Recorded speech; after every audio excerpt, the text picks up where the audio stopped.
Hello and welcome to coverage of the Magic Online Championship. We're in San Francisco. I'm Marshall Sutcliffe in the booth with Luis Scott Vargas. And in the red zone, we have Randy Buehler.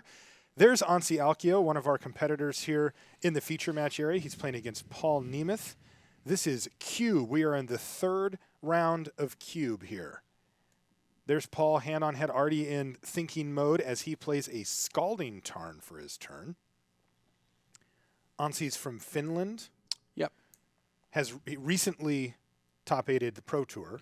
Yeah, he was playing Twin. He made top 4, and something just happened. He just looks like he F6 through his first turn. Yeah, he didn't play a land. He's got 8 cards in his hand. He's called the judge over. Yeah, it's unclear as to why that happened, but well, take a look at. Here's Anssi's hand here. It's actually a really nice hand since yes. He would have run the turn 1 Suspend Gargadon, turn 2 probably Shrine, turn 3 Chandra's Phoenix. I wonder how this is going to be resolved. I guess it matters why it happened. It does matter why it happened. The most normal case scenario for this is a misclick. You know, normally you either click through your turn or you hit F6, a button that basically says, I'm done with my turn on Magic Online, and then it zooms past. And you see brand manager there, Mike Turian, offering some assistance, and there's also our head judge here, Toby Elliott. Yeah, which is it could be the settings are different on the computers in the feature match area from the settings that he's used to. It could and so he just misunderstood the phases because he didn't have his own settings. His own stops. I mean, I've done that before because I have a stop on my upkeep. Right, so that's the one that some people have and some people don't have.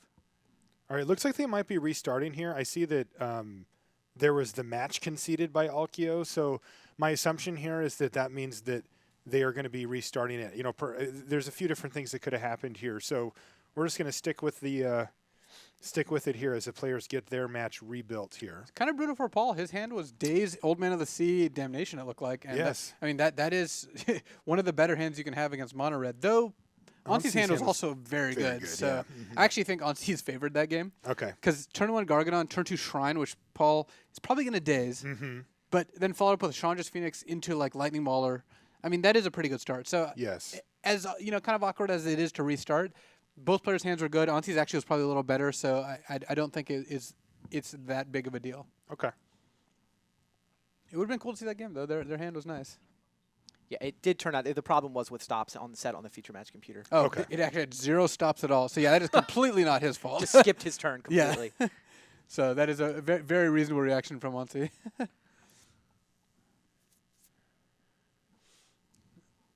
All right. It looks like their match may be starting again here. And there we are. All right, so we're underway again here. Different starting hands, but same scenario. Paul Nemeth leads off this time with Dragon Skull Summit. His hand looks a lot worse. A lot worse, yeah. I mean, Flame Tongue's good and Jace is good, but having no drop up before turn 3 and that 3 drop being a compulsive research. And Taiga Kurdabe for Anssi Alkio. Yeah. So, wow. So as the board currently sits, Paul is not affecting it until turn 4. Yep, which is fairly brutal. I mean, he's on the play, which is nice, but it's still he's going to take a little bit of damage, and you can't really afford to give up too many life points against the mono red. You know, given that you don't really have any way to recuperate them. A deck that has a good life gain in it, like Obstinate Baloth or Face Fetters, Locks on Hierarch, it's a little more comfortable. Paul can stabilize and then just get burned out in the middle of the game. Right. Yeah, he's Grixis. He has far fewer options for life gain than if you had access to white or green. So now he's got to decide whether he wants to play is it Boilerworks here? The problem is if he doesn't play Boilerworks, then he doesn't guarantee to have a 4th land to play, though he has compulsive research, so he probably does. But if he does play Boilerworks and it gets destroyed somehow, then he can just never done. win. Yeah, he's just gone.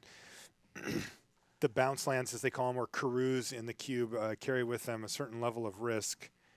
And if we see a wasteland here, which we don't, but, man, against mono red, there's a lot of different ways to blow up Anssi's hand's actually not that good. Okay. He's got Perforos and Hellrider and Devil's Play, so he has a lot of reach, but it's not super fast. He has no 2-drop, no 3-drop. So Paul actually could have a decent shot of stabilizing here, but that Devil's Play is going to be a problem. And so is the Perforos, honestly. I mean, how's Grixis going to kill a Perforos? Right. And the fact that Anssi starts shocking Paul every time he plays a creature is pretty big. Okay. So this is a compulsive research turn for Paul. Yeah, I imagine off a swamp just in case you want to play Damnation next turn if you draw it. Yep. There's no real benefit to having a second island in play because you can just play the island next turn and play Jace if you want to. Right. So. Yeah, he can't play Dragon Skull Summit untapped unless he has that swamp down. Looks like Paul's just going to run the island and then compulsive research. He's going to have to discard 2 cards here no matter what. But he's got a lot of land, so. He finds Time Warp Volcanic Island. I like Time Warp with Jace. Yeah. Taking extra turns with Planeswalker is nice. It's also nice with Precursor Golem. I think Golem's going to be important here. I mean, Yeah. Anssi does have the Devil's Play, which can just kill it, but it does. If Anssi uses the Devil's Play, then Paul plays the Golem. It is a way to actually win the game. Okay. Since against that Perforos, Paul's going to have to close out the game, or he's just going to die to attrition eventually. Right. So Paul's in the tank here. Yeah, the fact that he has to discard 2 cards, I imagine he's got 3 lands. I imagine he just discards 2 lands. Like something like Island Swamp or... No, I guess you can't discard a second black, so maybe just Island Volcanic Island, keeping the 2 black sources. Since you've got up to 5 lands in play, and basically 3 lands in play, and then 2 more in hand if you discard 2 lands, so that's not too bad. Oh, there's even a Vidalcan Shackles hiding over there. Oh, I didn't see that. Shackles is a reason to keep playing Islands, that I will admit. So, though Paul is going to actually end up discarding He's an discarding island. here, yeah. So, Anssi does not have a slated turn 3 play. Drawing something he can play this turn would be pretty huge. And he does not accomplish that goal. He draws a mountain. Yeah, and then just going to pass the turn. He's probably not going to run the Marshall Sutcliffe and Devil's Play for 1 on. With 3 mana, too. Yeah. There's layers here. I like just slamming Flame Tongue here. I don't see how you can pass that up. Right. Just kills the card out, puts pressure on the board. It actually even preemptively stops Anssi from smashing with Hellrider. Right. So Huge play here. Yeah. Ansi's probably not too concerned about his life total. He can probably just play the Perforos and not worry. See, imagine if he had drawn the turn earlier. This would be a completely different game. Right. Because Stormbreath Berserker would have come out as a 3/3. It'd hit for a bunch of damage this turn. Though Stormbreath Berserker Perforos is kind of nice. It just automatically gets to go ahead and yeah. Sure goes on, right. Yeah. Interesting. There's a Force of Will drawn now for Paul. A turn late, unfortunately for him. Right.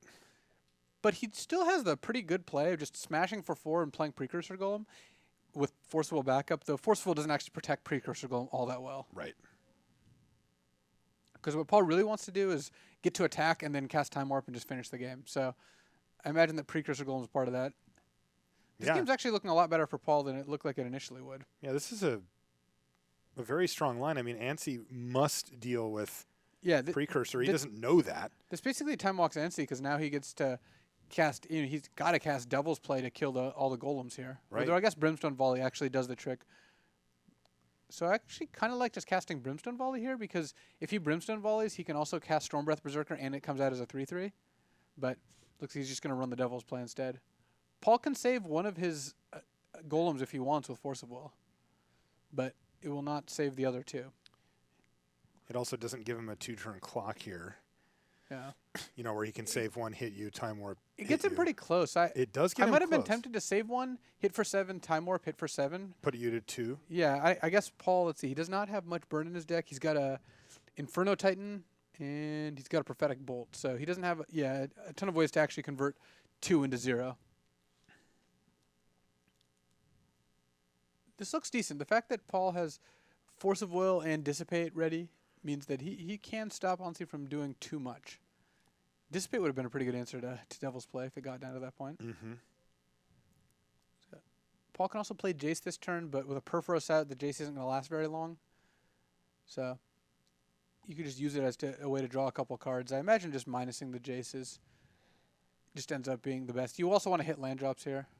So Falconwrath Aristocrat, Bane of the Living Swamp is the split here for Jace Architect of Thoughts minus ability. Yeah, Jace still does work here. It's going to soak up some damage, get him some cards.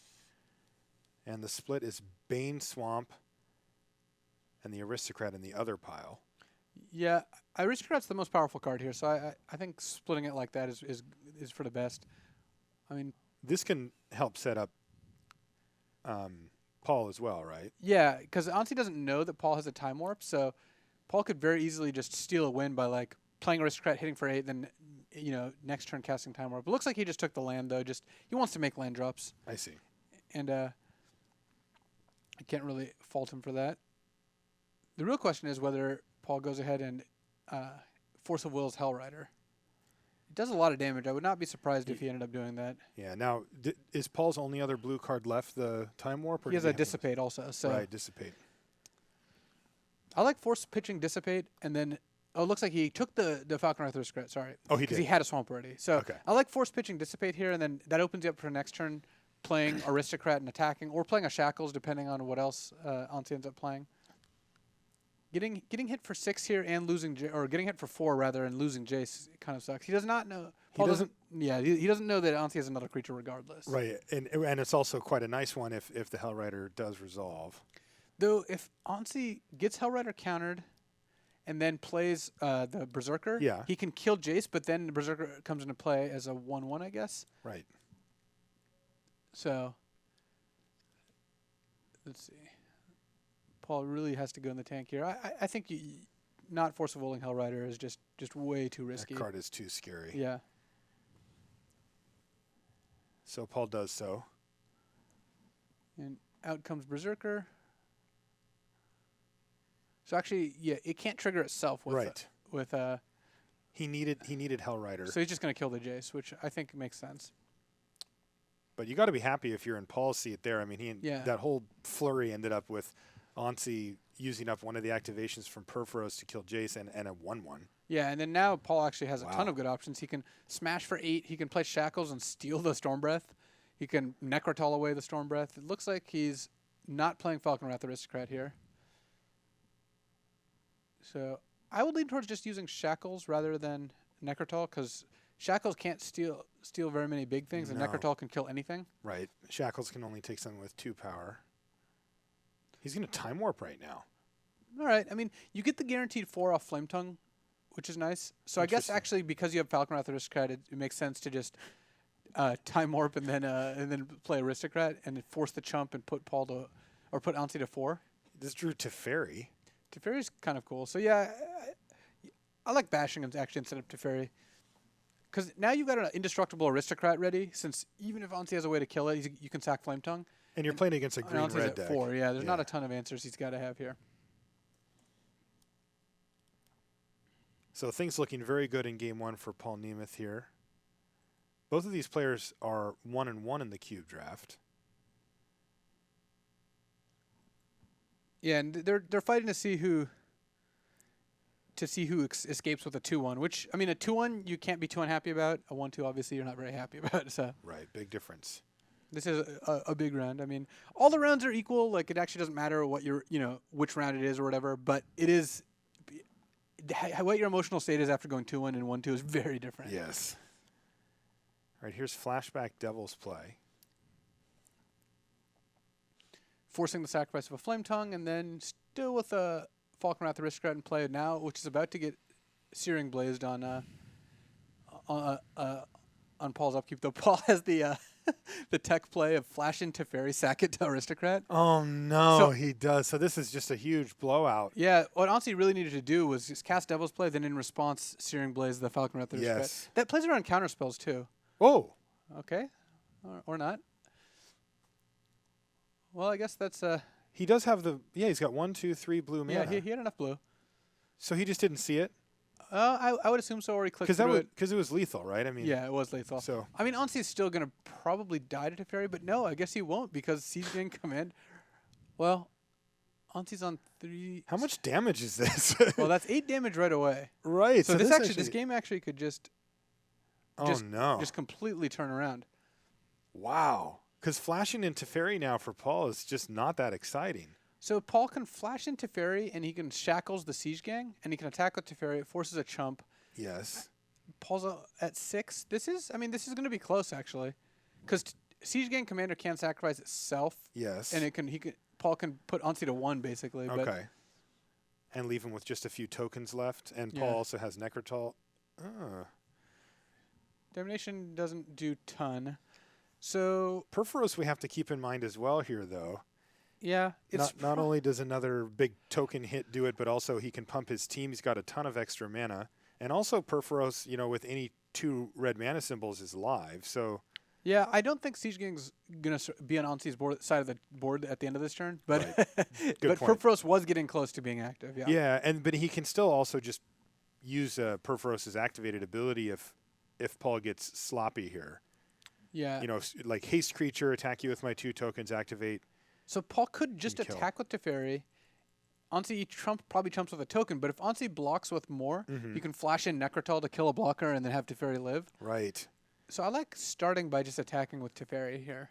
And then if after Paul chumps, I guess you just place Shackles, take Siege Gang. You have a Siege Gang versus 2 tokens, so Perforos pumping isn't lethal. A haste creature could be lethal, but I think you're in trouble with that regardless. So I do like attacking to kick things off. Man, this game got very close very quickly. Yeah. Yeah, I think the chump is the right play there. I mean, Siege Gang Perforos is a pretty sweet combination. We saw Anssi do this earlier too, and the fact that it's 8 damage immediately and then puts a bunch of threats into play that you can pump with Perforos is pretty nice. So yeah, I like the Shackles here. But It's he actually- tapped his black mana source? Well, he's going to use the Shackles immediately on He's that. just going to use Shackles. Yeah, you've got to take Siege Gang. Gotcha. So this actually isn't too bad because now actually since Paul has the mana up to use Siege Gang, even a haste Right. creature is not necessarily death because you can block and then throw Siege Gang at something. Okay. So Anssi has 6 points of burn in hand because he gets to attack with the tokens. 1 has to die. Brimstone Volley for 5. Then Yes. he drew the burn spell to Yes. win the game. He actually needed that a burn spell because otherwise Paul could block and throw Siege Gang at the unblocked token. Right. So- Wow. So Ansi's going to win this game, which Mize was one out actually here. unwinnable. Yeah. Wow. Ansi's pretty happy. You just pass the turn, and then Brimstone Volley finishes things off. And Paul correctly making it so he does not take any damage, but he drew Fork Bolt, though any creature would have also done it. So Ansi had a lot of outs. Basically anything but land, probably True. does the trick. Like, I guess Shrine of Burning Rage doesn't do it either. Right. And Fork Bolt to to close out the game. Insane. Wow. What a sick game. It looked all in hand for Paul. He missed 1 interaction and then took 100 damage on the next turn. Yeah. And that put Anssi close enough so that a couple of burn spells could finish things off. Yeah, I mean, Ansi did, 8 points off the Siege Gang, 5 points off the Brimstone Volley, 2 points off the The Fork Bolt. yeah. So full 15 points of burn just out Right. of nowhere. Yeah. You think you're stable. Yeah. All right. So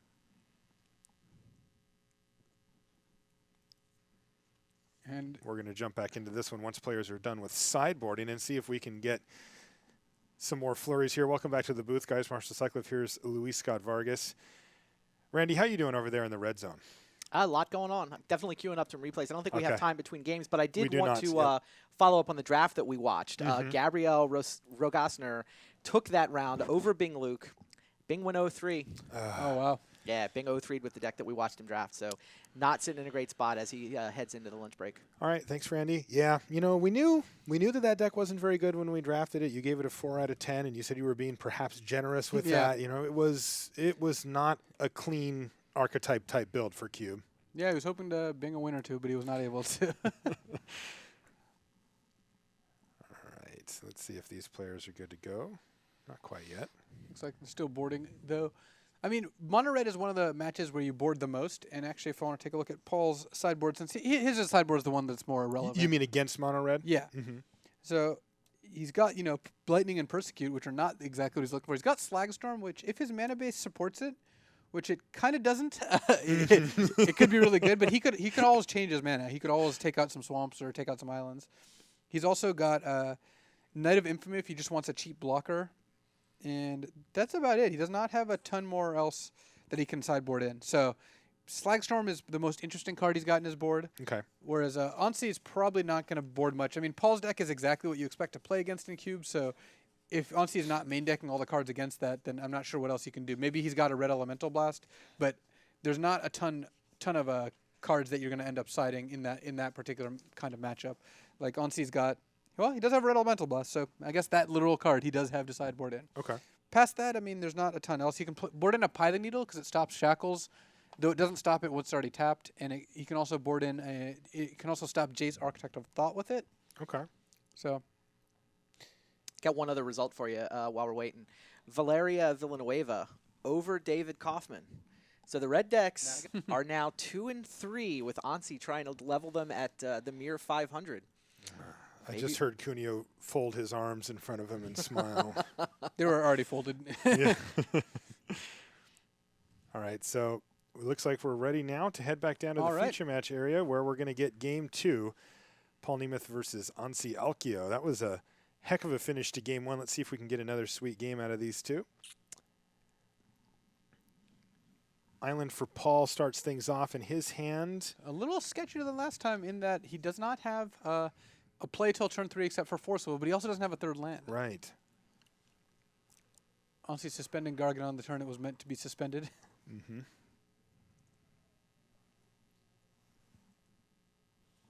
Well, at least we know Paul's going to hit his third land drop, and I imagine he's going to be casting Force on pretty much anything Anssi plays this turn. Right. He just doesn't have much else going on. I mean, it's not the best, the most powerful interaction to Forcible a Lightning Waller, but given that that's what's coming out and you're going to tap out the next couple turns, I really wouldn't fault Paul for forcing here. Looks like he's just going to let it be. I guess you can also just trade a face-down Bane of the Living for it if you want. Sure. Yeah, he can just play that, still have Force of Will up. Or he's got his selection of cards that draw cards and make you discard. I mean, he can play Thirst for Knowledge, or he can play Compulsive Research there. I like just playing the Bane, though. That's what he's doing. He's just... You get on the board, you're not missing a land drop this turn, and next turn you can cast your draw spell. You also have more cards to see by the time you play it, so that you end up having better selection to discard. Oh, geez. Sulfuric Vortex. That card is pretty absurd. I mean... That's a must force, right? Yeah. If that's what's getting cast here. Chandra's Phoenix, on the other hand, is not a must force since it's pretty bad to force it. Right. It just comes back eventually. I like trading here if Anssi offers the trade. I mean, your Bane of Living is not getting flipped anytime soon. Taking damage is just, kind of the opposite of what you want to do. So, Paul's in trouble here, though. The fact that Ansi's going to have Sulfuric Vortex plus Red Blast backup if he draws a land, like, can you imagine cast Sulfuric Vortex, Red Blast your Force? Oh, man. That is just game. So yes. And that does look like what Anssi wants to do here. And Paul's going to, instead of playing a land drop, he's just going to play an Old Man of the Sea, which is reasonable, but it's not going to get him out of this problem. Anssi really wants to draw a land here. Plus, that puts him a land closer to casting Siege Gang Commander. Let's see if he does. He does not, draws but he a draws 4-drop. Hell Rider. So this is actually mildly awkward because Anssi doesn't want to have Old Man of the Sea take his Chandra's Phoenix, but he also doesn't really want to play a 1-drop. But I imagine that, casting the Vortex is just the best play, just to put more pressure on the board. Yeah, so he's just going to have to settle for the fact if Paul wants to force. Paul does didn't not force it? force it. Wow, that is aggressive. Okay. I don't think I've ever let Sulfuric Vortex resolve when I could counter it. So I'm just in shock right now. That's the scariest card in the whole cube. Yeah. So Paul can steal Chandra's Phoenix. Anssi can even sack it to Gargadon if he really wants to.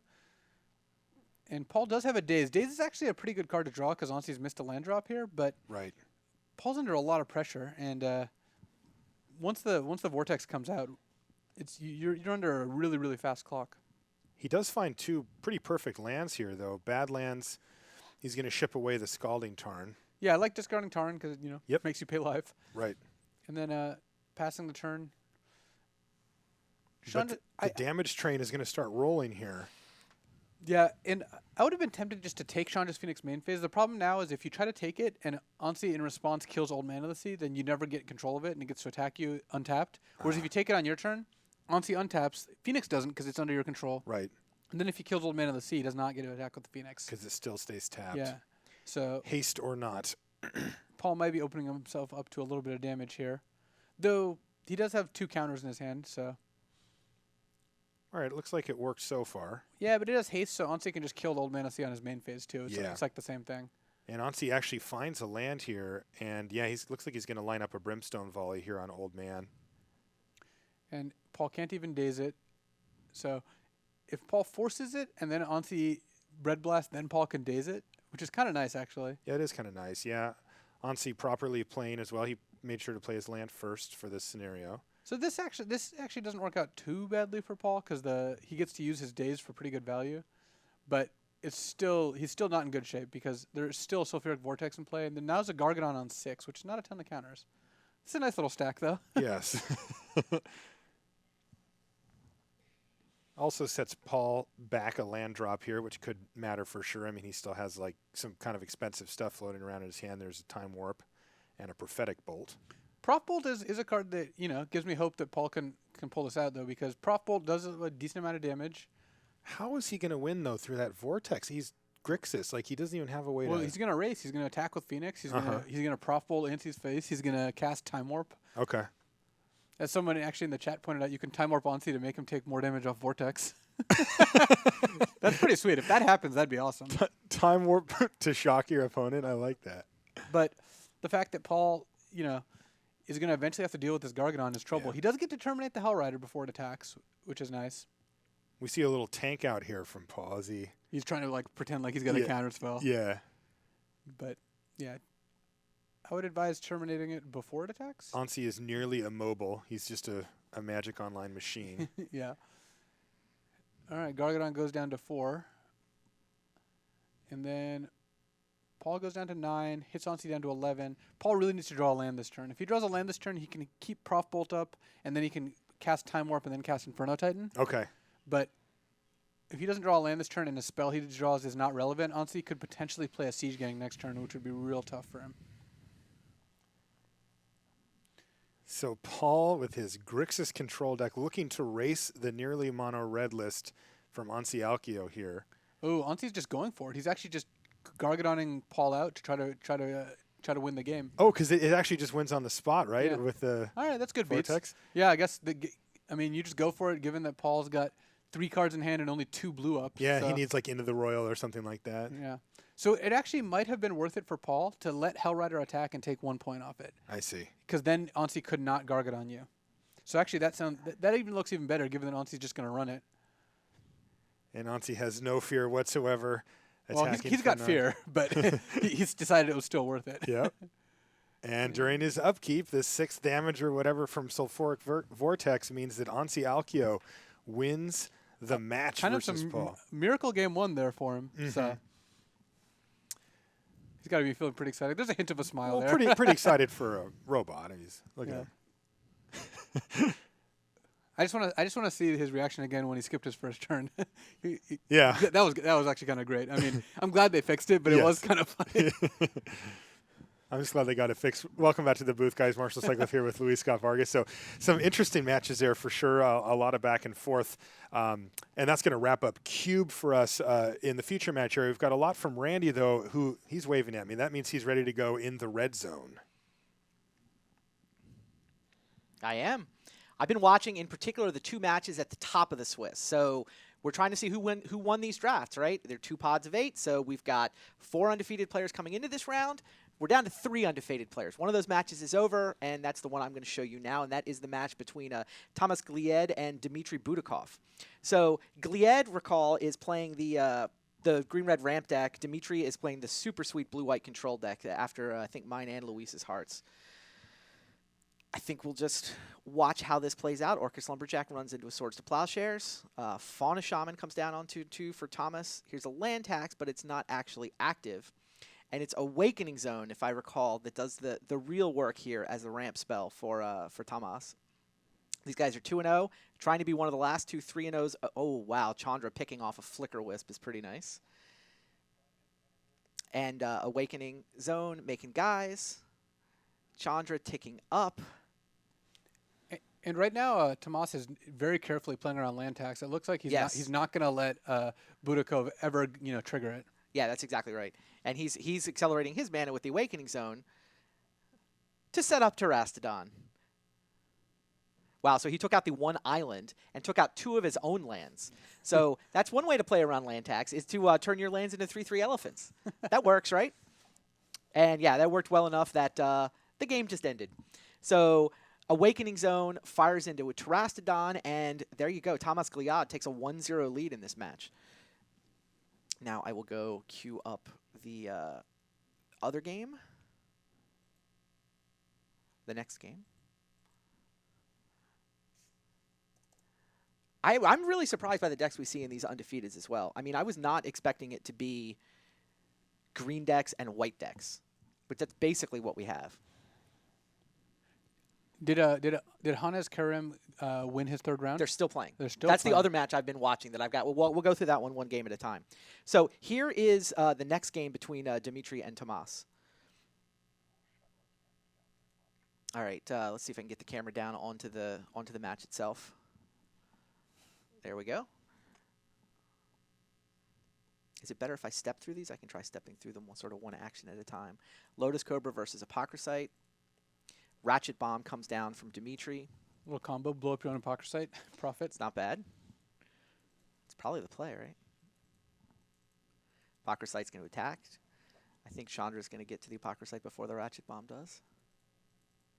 Plow under. Jeez. Yeah. Plow under is a big game. So Tomas, he's got the Lotus Cobra, so he's basically played a land on his 4th turn, picked up a 5th mana from the Lotus Cobra, plow under, just knocking Dimitri back down to just a couple of planes.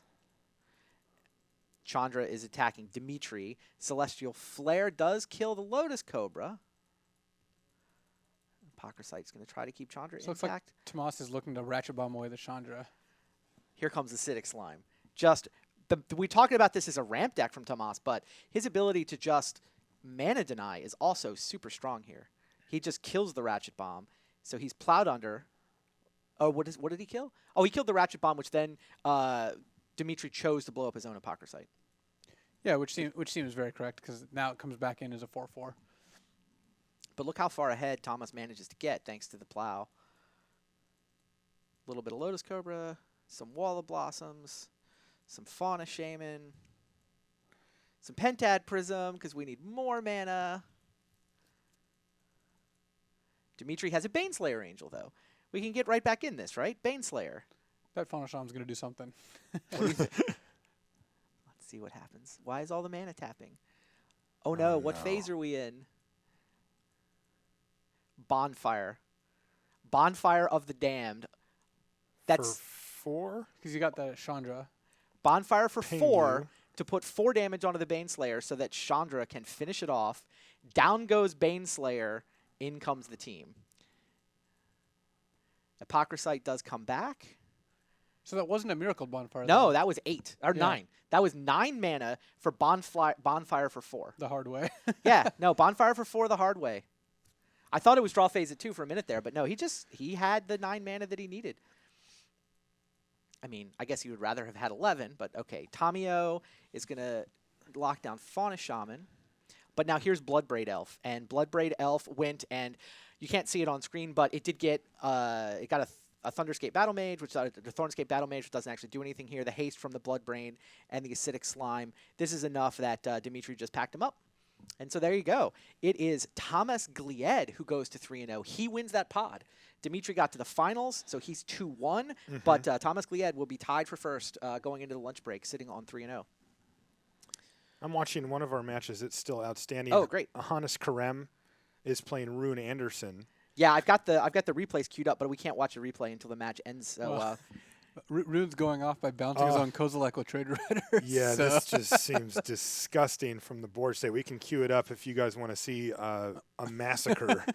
This is we seem to have the touch of death, Luis. Whenever we come to a match, this type of thing happens, and You said right we, when they get or- there, I'm blaming you too, man. You're sitting right next to me. Rune You're the one Anderson who's picking wins. him. all right, well, why don't we actually just go back and since that has now ended, I believe I can show you. We can go through it a game at a time. And By the way, show and replays. that was Rune Anderson. By the way, we were talking about him a little bit ago.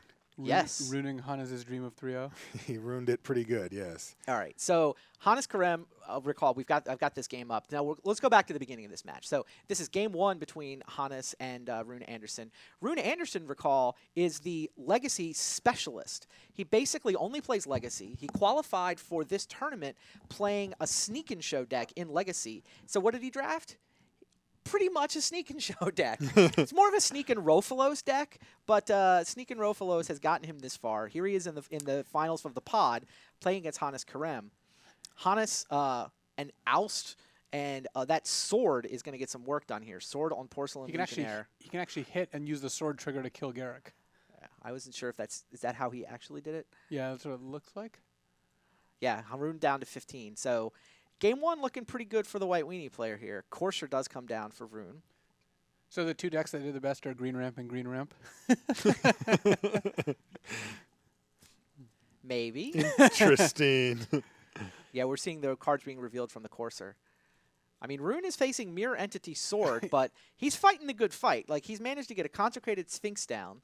The problem is the Mirror Entity makes all of those creatures gigantic.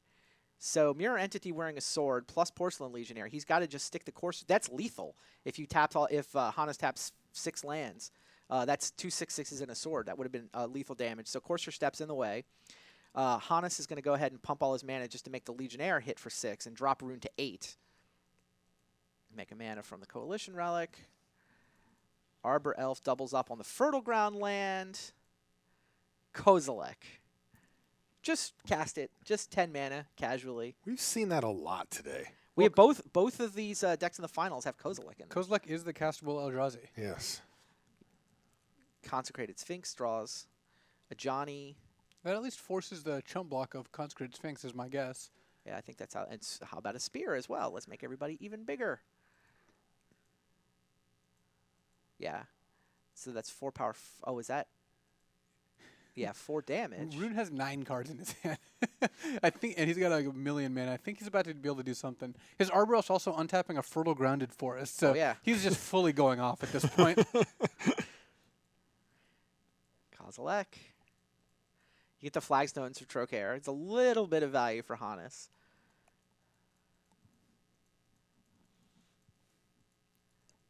But yeah, Rune Anderson's deck. Trade Wind Rider. Because clearly you need to be able to bounce things as well.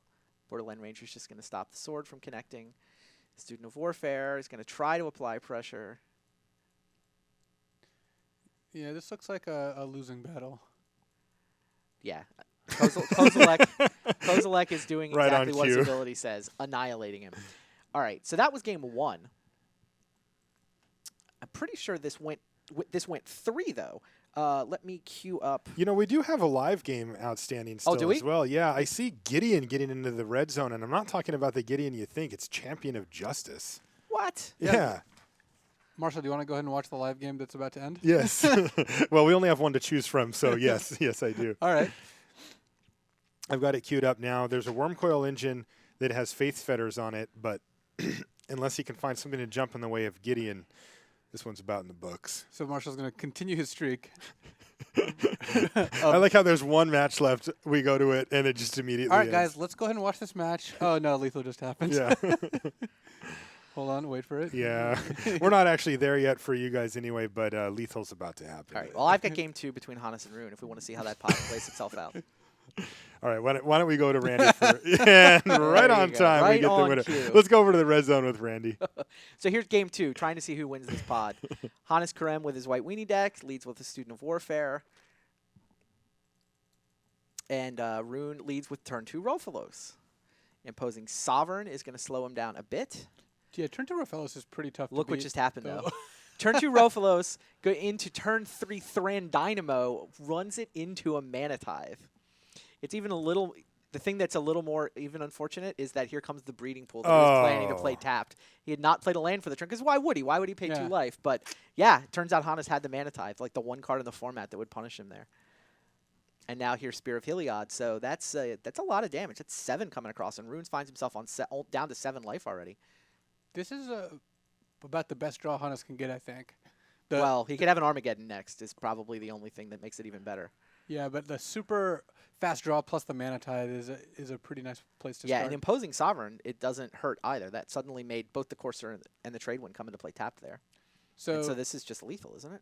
no, Oh, a Johnny makes it lethal. yeah, because the Courser gained the one life that Yep. you would have needed to survive, but instead, I feel like a lot more has to go right though for Hannes to win because he doesn't have very many redundant pieces in that he's got just the one Mana Tithe. Right. Whereas the other deck, has enough redundancy in ramp spells that it can have a lot of different draws that end up in the same place, whereas Hannes really only has one, which is Mana Tithe. All right, well, I'll queue up game 3. We caught the very end of the game 3, where that was Hannes forcing the game 3. Of course, we caught the very end. That's our luck, right? Yeah. With the live matches. We've got BDM down in the feature match area right now as well. Okay. He's got Tomas Glied, I'm told, standing by for a quick interview. I wonder if he has any more Meatloaf references. Yeah, let's go talk to Tomas then. Everybody, Brian David Marshall here on the floor of the Magic Online Championship. I'm with Tomas Glied. And Tomas, you just went 3-0 in Cube. You had a couple interesting picks. Tell me, what was your strategy coming into the Cube draft? Yeah, I'm not playing too much Cube, so I try to force either red deck wins or mono-green type ramp with like one splash color. So my first pick was Terrastodon, which is one of the best cards if you have a natural order or something to ramp it out. And my second pick was Sneak Attack. So later then I end up picking like a few land fixing and some ramp cards, so it's working out well. Now, you actually had a chance to draft a natural order, but you passed it, didn't you? Yeah, I had a pick where it was between a Kozilek and a natural order, and at the time I was sure somebody else on the table drafting green because I don't get any like elves or like good ramp spells, and I had like Lotus Cobra and another green creature, so it's very low chance to like have a real good natural order on turn 3. So I end up picking like Kozilek because I have like Garruk and some bigger ramp cards. And then so you ended up sort of MacGyvering your own natural order together with Pattern of Rebirth and your Chandra to ping your Noble Hierarch. And I had that one, but that's way difficult than it should be. I actually cybered out a lot because I played against two like white plus blue deck, which can bounce it or pet to exile the creature in response, or even like just a blowout. So I cybered it out a lot, but it won me a game. but it's a don't try this at home kind of card for you. Yeah, I'm not sure there's way better. It's way easier to make it happen. It's just like it was a miserable thing to do, but yeah, it worked out. So you have a lot of Pro Tour experience. You've competed at the World Magic Cup. You have multiple Day 2 finishes at the Pro Tour. How does this sort of much more intimate, high-level competition at the Magic Online Championship compare to competing in a Pro Tour? I think this is way better because we are only 16 players here, so it's way more friendly. And like at Pro Tour, when I sit down, it's just like guys I mostly don't know or never ever meet again. So here we like talk before, and like I like this one way better than the Pro Tour. But now I read in your bio that you are going to be trying to, now that you're out of high school, a young man here, you are attempting to like go pro for the next year. What's your plan? I had like 2 Pro Tour invites and this one, so I choose to like drop it for a year to give it a try. And at my 2 Pro Tours, I only picked up like 15 Pro points, so it's not enough. I'm not invited to Atlanta. So really, this is my last chance to make it happen. So you're really looking to win this event to get things rolling? Yeah, I try hard. Okay. Well, there you have it for Tomas Glied. This is Brian David Marshall sending it back to the booth. All right, so Tomas Glied won his pod, and we've been sort of stepping through the match on the other side of the pod to see who was going to win over there, whether it was Hannes Karem's White Weenie deck or Rune Anderson with another one of these ramp decks. So we'll go through and kind of step through and see how that one got decided. Rune on the play first, the Legacy Expert with the giant ramp deck.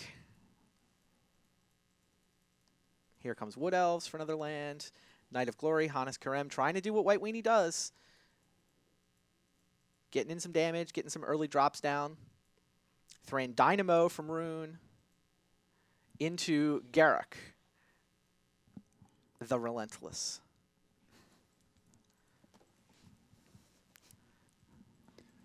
Yeah, so Garruk kills the Knight of Glory, flipping itself. Wood Elf steps in front of Student, and then Disenchant takes out the Thran Dynamo. That Disenchant has done a lot of work for Hannes. It really has. I mean, I've seen just Disenchant over and over again. Here's Rofalos, here's Borderland Ranger, and a Wolf Token. That Garruk's pretty close to just going off here. And by going off, I mean just fetching a Terastodon or something, you Right. know, or Kozilek or whatever. That's something. That's a lot of mana. Why fetch a Kozilek if you could just cast one? Just cast it. Just play Rofalos. Jeez. He got Thran Dynamo disenchanted and still just hard cast Kozilek. That's insane. Yeah, apparently Green Red Ramp was the right answer this weekend. Green Red Ramp Thomas is also on the Green Red Ramp deck, right? Green Red Ramp. We're watching it win both pods. So I mean, Rune it's is just green. Yeah, Rune is actually just blue green ramp splashing for one sneak attack. That's the only. Yeah, but fair. But he does have like Consecrated Sphinx, Mole Drifter, Trading Rider. So he is, he is blue. He has Eureka in his deck too, which I wonder if he Jeez. went off with that. Yeah, not that I saw, but yeah, Kozilek is just annihilating Hannes and his White Weenie deck. This is the second time in this match we've watched Kozilek annihilate Tradewind Rider just Yeah, in case. this game's super over. Jeez. So there you have it. Don't listen to anybody who's telling you to draft mono red. Draft green. Pick up. Hey, I said green ramp was good too. Yeah. You did absolutely. You had Green Ramp as one of the archetypes that are very powerful. I really think Rofalos is probably the best card you can get started with this archetype for. Yeah, for sure. Your way of drafting it, Luis, you said was draft the mana ramp early, and then you'll just pick up whatever fatties come along. Yeah, I mean, there's a couple that stand above the rest. I mean, despite Kozilek's fantastic work, I do like Sundering Titan better. Okay. And Terastodon, like Tomas mentioned, is also insane. But Kozilek is good, and he got cast a lot this game or this particular draft. My favorite's Avenger of Zendikar. Yeah, that one is also good too. All right, so I've got this match. All I know is that Nate Price told me there was something sweet in here. So this one's on Nate. Hopefully, it looks like it's Corey Lack against Bruno Diaz. So Corey and Bruno were the 0-2s trying to fight to not be 0-3 here. We'll see if the price is right. Yeah. Serendib from Corey Lack. And a Thirst for Knowledge. You So get an A both, for that one. Yeah, that one was pretty good. That was actually a really good one. Reanimate on Vampire Nighthawk. Not the sexiest reanimate in the history of the cube. The old Thirst discard Nighthawk, reanimate it for spending 4 mana to cast Night. to get a night What are you going to do? Oh, and then he's got and the life. smother. Yeah. Smothers the Serendib. Well, Nighthawk is great, so. Nevinyral's disc from Corey Lack. Stupor. Wow. Oh, but Stupor hits deep analysis. Funny. That's not as cool. No. Not the best Stupor. Deep analysis gets flashed back. Explore, okay. Yeah, Corey does not seem to be phased. No, he's got no lack of plays there. He's got, a bunch of card draw, a bunch of extra lands in play, and a disc which can probably just sit there for a little while. I mean, you don't really need to disc away. Well, apparently you need to disc away Vampire Nighthawk. All right, I stand corrected. I guess if you have a good follow-up play, then Wow, Mirari's Mirari's Wake. Wake. and Into the 1/2 payoff bird. is the bird of Yeah. paradise. Well, it's a 1/2 bird. It's true. Oh. Nightveil Spectre is pretty good in this cube. Pretty good in most of the formats Also nowadays. standard, yeah. It was the best card in my Esper sideboard last weekend. Sure. I decided in every matchup. Yeah. It gets repealed here. Bird getting some work done. All right, bird beatdown. Plan A. Where are we going with this Mirari's Wake? Oh, Animate Dead, okay. Not that Vampire Nighthawk. Still Nighthawk. What is that? Well, one of my favorite decks to draft is Whoa, to force was that- Nighthawk Reanimator. That was a capsize. That was that's gotta capsized. be, yeah. That's exactly what that That was. sounds sweet. Yeah. Yeah, we saw this. Is this the same deck we saw doing capsize earlier? Yeah, but it was trying to Yes. capsize away a bunch of Marshall Coup tokens, which did not work as well. You know what? I think it's going to work this time. Yeah, I think now we've fully gone off. Yeah. There's Liliana. Oh, that's interesting. Is it? It just gets capsized, right? I He can suppose so. capsize how many times a turn? 1, 2, 3, 4, 5, 6. He just has to be 8, careful 16. to keep an extra card in his hand because he still gets to activate Liliana each time. Well, you can eventually capsize away the Liliana and maybe capsize away enough lands. Yeah. That's what he's going for. He can But he also loses- capsize. He can capsize his own land now, Okay, and just to discard that Yeah. instead. which is, I think what he does. Yeah. Yeah, good call. Great call.